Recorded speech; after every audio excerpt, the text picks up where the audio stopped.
तो आज मैं आपको एक अनोखी रहस्यमय कहानी सुनाऊंगा। अगर आप चैनल पर नए हैं तो अभी सब्सक्राइब कर ले तथा कहानी पूरा देखें। अंत में एक अनोखा रहस्य छुपा है। धन्यवाद। तो सुनिए। प्राचीन समय की बात है। विंध्याचल की पहाड़ियों के बीच सुरपुर नाम का एक गांव था। ये गांव अपने संगीतकारों के लिए प्रसिद्ध था। यहाँ के लोग मानते थे कि महादेव को प्रसन्न करने के लिए सुरों का सटीक होना अनिवार्य है। इसी गांव में ताल नाम का एक चरवाहा रहता था। ताल को संगीत का कोई ज्ञान नहीं था, लेकिन वह जब भी खुश होता या महादेव को याद करता तो अपनी बांस की एक साधारण सी छड़ी को पत्थर पर बजाने लगता। उसकी ताल बेतरतीब थी, पर उसमें एक अजीब सी तड़प थी। गांव के मंदिर में पंडित रुद्रदत्त रहते थे, जो सामवेद के मंत्रों के सबसे बड़े ज्ञाता थे। वे हर शाम एक विशाल डमरू बजाकर महादेव की आरती करते थे। उनका डमरू सोने से जड़ा था और उसकी गूंज पूरे पर्वत में सुनाई देती थी। वे ताल को मंदिर के पास फटकने भी नहीं देते थे, क्योंकि उन्हें लगता था कि ताल की बेसुरी आवाज से महादेव का ध्यान भंग हो जाएगा। एक बार राज्य में भयंकर बिजली कड़की और मंदिर के उस सोने के डमरू की खाल फट गई। पंडित जी ने राज्य के सबसे बड़े कारीगर बुलाए, नई खाल चढ़वाई, पर डमरू से आवाज ही नहीं निकली। पंडित जी ने मंत्र पढ़े, अनुष्ठान किए, पर मंदिर का वह विशाल वाद्य यंत्र मौन रहा। गांव वालों को लगा कि महादेव रुष्ट हो गए हैं। तभी पहाड़ी के ऊपर से एक आवाज आई, ठक ठक टिक ठक। ये ताल था। वह अपनी बांस की छड़ी को एक पुरानी चट्टान पर मार रहा था। वह नाच रहा था और अपनी ही धुन में मगन था। जैसे ही ताल की उस बेसुरी छड़ी की चोट चट्टान पर पड़ी, मंदिर का वह विशाल मौन डमरू अपने आप बजने लगा। डमरू से ऐसी देव ध्वनि निकली जो कभी किसी ने नहीं सुनी थी। पंडित रुद्रदत्त और गांव वाले भागते हुए पहाड़ी पर पहुंचे। उन्होंने देखा कि ताल की हर चोट के साथ मंदिर का डमरू गूंज रहा है।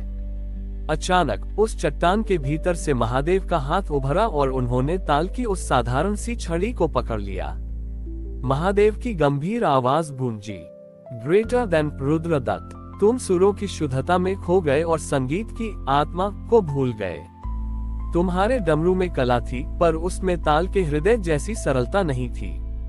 ताल जब अपनी छड़ी पत्थर पर मारता है तो वह मुझे पुकारता है, जबकि तुम अपनी कला का प्रदर्शन करते थे।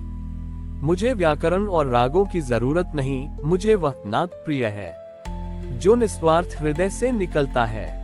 Greater than. महादेव ने उस चट्टान को एक शिवलिंग में बदल दिया, जिसका आकार एक डमरू जैसा था। उन्होंने कहा कि यहाँ केवल वही स्वर गूंजेगा जो अहंकार से मुक्त होगा। पंडित जी का गौरव धूल में मिल गया और उन्होंने ताल से वह अनगढ़ संगीत सीखना शुरू किया जो सीधे शिव तक पहुँचता था। वह स्थान आज नादेश्वर महादेव के नाम से प्रसिद्ध है। कहते हैं कि आज भी वहां कान लगाने पर एक सूक्ष्म धड़कन सुनाई देती है। नादेश्वर महादेव के इस चमत्कार के बाद सुरपुर गांव की गलियों में संगीत का अर्थ बदल गया था। लोग अब जटिल रागों के बजाय हृदय के सरल भावों को महत्व देने लगे थे। लेकिन इस कहानी में एक नया अध्याय तब शुरू हुआ जब आचार्य स्वर सम्राट नाम के एक महान विद्वान वहां पहुंचे। आचार्य ने अपने जीवन के 50 वर्ष संगीत के शास्त्र लिखने में बिताए थे। जब उन्होंने सुना कि एक चरवाहे की बेतरतीब छड़ी ने महादेव को प्रसन्न कर दिया, तो उनके विद्वान मन को ये बात स्वीकार नहीं हुई। उन्होंने चुनौती दी महादेव को नाद ध्वनि प्रिय है, तो मैं इस शिखर पर बैठकर शून्य राग का गायन करूंगा। यदि मेरा शास्त्र सही है तो महादेव को स्वयं नृत्य करना होगा। आचार्य शिखर पर बैठ गए और उन्होंने एक अत्यंत कठिन साधना शुरू की। उनका गायन इतना सटीक था कि हवाएं रुक गईं और पक्षी शांत हो गए। लेकिन चरवाहा ताल दूर एक झाड़ी के पीछे बैठा ये सब देख रहा था।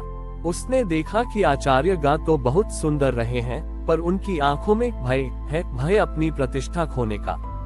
अचानक पहाड़ पर एक भयानक तूफान आया। बादलों की गर्जना और बिजली कड़कने की आवाज आचार्य के सुरों को दबाने लगी। आचार्य घबरा गए, उनके सुर कांपने लगे और वे अपना राग भूल गए। जैसे ही उनका संगीत टूटा, वे क्रोध और हताशा में चीखने लगे। तभी ताल आगे आया। उसने अपनी बांस की छड़ी उठाए और बादलों की गर्जना की ताल पर ही अपनी छड़ी पत्थर पर पटकने लगा। उसने तूफान को संगीत में बाधा नहीं बल्कि महादेव का साथ मान लिया। बिजली कड़की तो ताल हंस पड़ा, तेज हवा चली तो वह झूमने लगा। अद्भुत दृश्य तब हुआ जब आचार्य ने देखा कि उनके सटीक सुर जो नहीं कर पाए, वह ताल की बेसुरी छड़ी ने कर दिखाया। बिजली की हर कड़क अब एक लयबद्ध संगीत बन गई थी और पहाड़ की गुफाओं से हर हर महादेव की गूंज उठने लगी। आचार्य ने देखा कि साक्षात नटराज महादेव प्रकट हुए हैं और वे ताल की उसी उबड़ खाबड़ लय पर तांडव कर रहे हैं। महादेव के चरणों की धमक से पूरा पर्वत संगीत की एक तरंग बन गया। महादेव ने आचार्य की ओर देखकर कहा, ग्रेटर देन आचार्य, तुम संगीत को काबू कंट्रोल करना चाहते थे, जबकि ताल ने संगीत को समर्पित सरेंडर कर दिया। तुमने प्रकृति के शोर को अपना शत्रु माना, जबकि ताल ने उसे मेरा वाद्य यंत्र समझा। जब तक तुम प्रकृति के सुर में अपना सुर नहीं मिलाओगे, तब तक तुम अनाहत नाद को नहीं सुन पाओगे। ग्रेटर देन आचार्य स्वर सम्राट ने अपने शास्त्र और अपना गौरव त्याग दिया।